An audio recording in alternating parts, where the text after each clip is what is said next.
श्री मोही बुल्ला। बिस्मिल्लाहिर्रहमानिर्रहीम।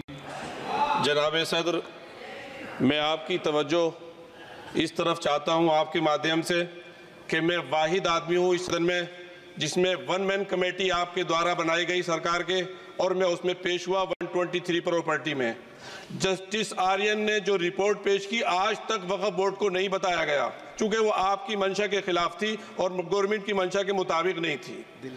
123 प्रॉपर्टी में जब मंशा के खिलाफ हमारे नहीं आई, मंशा के मुताबिक नहीं आई, तो हमने 2 मैन कमेटी बनाई और 2 मैन कमेटी ने भी कोई रिपोर्ट वक्फ बोर्ड को नहीं दी, जबकि वक्फ एक्ट जो है 1995 जो है वो पार्लियामेंट से पास शुदा है कि हम पार्लियामेंट के जो एहतराम है उसका नहीं कर रहे, उसके हुकूक का। इसी तरह से सर सूबाई हुकूमतों को इख्तियार दिया गया। सर हिंदू एंडोमेंट में जो कर्नाटका और तमिलनाडु में है वहाँ कोई मुस्लिम नहीं हो सकता, और 26 में आर्टिकल 26 का वायोलेशन है। 4 धाम में ये लिखा हुआ वाज़े तौर पर कि सिर्फ हिंदू होगा। बिहार उड़ीसा में भी यही लिखा हुआ है। पंजाब हरियाणा में गुरुद्वारा प्रबंधक कमेटी में सिर्फ सिख होगा ओनली, और ये उनका अधिकार है जिसको माना गया है। लेकिन मुस्लिम के साथ में यह अन्याय क्यों है? और सुन लीजिए सर मैं आपकी तवज्जो के चाहता हूं, दुनिया का सबसे पहला वक़्फ़ खाने काबा मक्के में है। क्या हम उसके ऊपर भी सवाल उठाएंगे कि वहां पर भी हमारा कोई हिंदू भाई हो? हम अपने वकार को, अपनी इज्जत को, अपने मुल्क की, अपने शान को, अपने संविधान को खुद अपने पैरों तले रौंद रहे हैं। और वक़्फ़ एक मुसलमानों का मजहबी अमल है, एक मजहबी फरीजा है। इससे उनको महरूम कॉन्स्टिट्यूशन के जरिए से भी कोई ताकत नहीं कर सकती। सर ये हम बहुत बड़ी गलती करने जा रहे हैं जिसका खमियाजा हमें अभी नहीं सदियों तक हम भुगतते रहेंगे, क्योंकि हम खुद अपने कॉन्स्टिट्यूशन को, संविधान को, उसकी पामाली कर रहे हैं। अगर हमें इस सिलसिले में मैंने सर पूरा मैंने उसको मध्यम से पढ़ा है, और मैंने पूरी 40 तरामीम जो उसमें गलत है उसको लिखकर जो है वो मैं लेकर आया हूँ। सर इसके जरिए से सरकारी अमले को बाज़ाब्ता तौर पर यह हक आखिर तो कलेक्टर को दिया जा रहा है, सर्वे कमिश्नर के इख्तियारात खत्म किए जा रहे हैं। आखिर सर्वे कमिश्नर भी तो गवर्नमेंट ऑफ इंडिया का होता है। सर ऐसे कैसे कर सकते हैं हम? और फिर सर उसमें मेरे मजहब के मुतालिक चीज़ें हैं तो वो कैसे कोई दूसरा तय करेगा? क्या कुरान में क्या लिखा है, फ़िक़ा में क्या लिखा है, इस्लाम में क्या लिखा है, ये आप तय करेंगे या मैं तय करूंगा? सर इससे हम मजहब में दखलंदाजी कर रहे हैं, इंटरफेरेंस ऑफ द रिलीजन कर रहे हैं।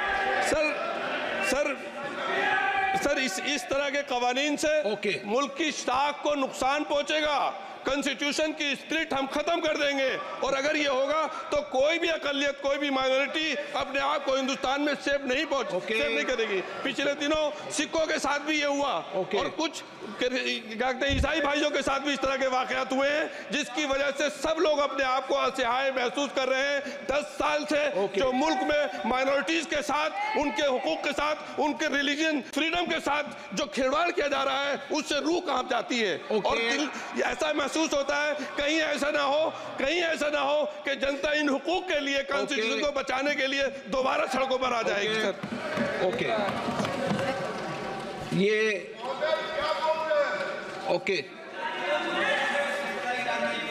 रूल 72 के तहत ये विषय है, इसलिए मेरा आपसे आग्रह,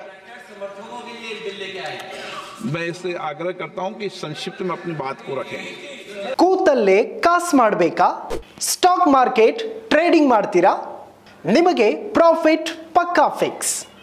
ಸ್ಟಾಕ್ ಫ್ಯಾಕ್ಟ್ ಆಪ್ ಡೌನ್ಲೋಡ್ ಮಾಡಿಕೊಳ್ಳಿ. Basic to advance stock expert ನೀವಾಗ್ತೀರಿ. 3 ಮಂತ್ಸ್ ಕಂಪನಿಗಳ ರಿಸಲ್ಟ್, ಕ್ರೆಡಿಟ್, ಇನ್ಕಮ್ ಎಲ್ಲವೂ ನಿಮ್ಮ ಅಂಗೈಯಲ್ಲಿ. ಟೆಕ್ನಿಕಲ್ ಮಾಹಿತಿ, ಕ್ಯಾಂಡಲ್ ಸ್ಟಿಕ್, ಇಂಡಿಕೇಟರ್ಸ್ ಮಾಹಿತಿನೂ ನಿಮಗಿರುತ್ತೆ. Fundamental plus technical pin to pin details ನಿಮಗೆ ಸಿಗುತ್ತೆ. Market analysis ಕಲಿತೀರಾ? ಷೇರು ಮಾರುಕಟ್ಟೆ ಅಡ್ವಾನ್ಸ್ ಡೀಟೇಲ್ ನಿಮಗೆ ಸಿಗುತ್ತೆ. ಮಾರ್ಕೆಟ್ ಹಣ ಮಾಡೋ ಟ್ರೆಂಡ್ ಕ್ಷಣ ಕ್ಷಣಕ್ಕೂ ಅಪ್ಡೇಟ್ ಆಗುತ್ತೆ. ಷೇರು ಪರ್ಚೇಸ್, ಫ್ಯೂಚರ್ ಆಪ್ಷನ್ಸ್, ಹೂಡಿಕೆಗೆ ಬೆಸ್ಟ್ ಮೆಂಟರ್ ಈ ಸ್ಟಾಕ್ ಫ್ಯಾಕ್ಟ್ ಆಪ್. ಇನ್ಯಾಕೆ ತಡ, ಬೇಗ ಆಪ್ ಡೌನ್ಲೋಡ್ ಮಾಡಿಕೊಳ್ಳಿ. ಮಾರ್ಕೆಟಿಂಗ್ ಕಿಂಗ್ ಆಗಿ ದುಡ್ಡು ಮಾಡಿ. ನಿಮಗೆ ಬಿಟ್ಟಿ ಅಡ್ವೈಸ್, ಫುಲ್ ಫ್ರೀ ಅಡ್ವೈಸ್.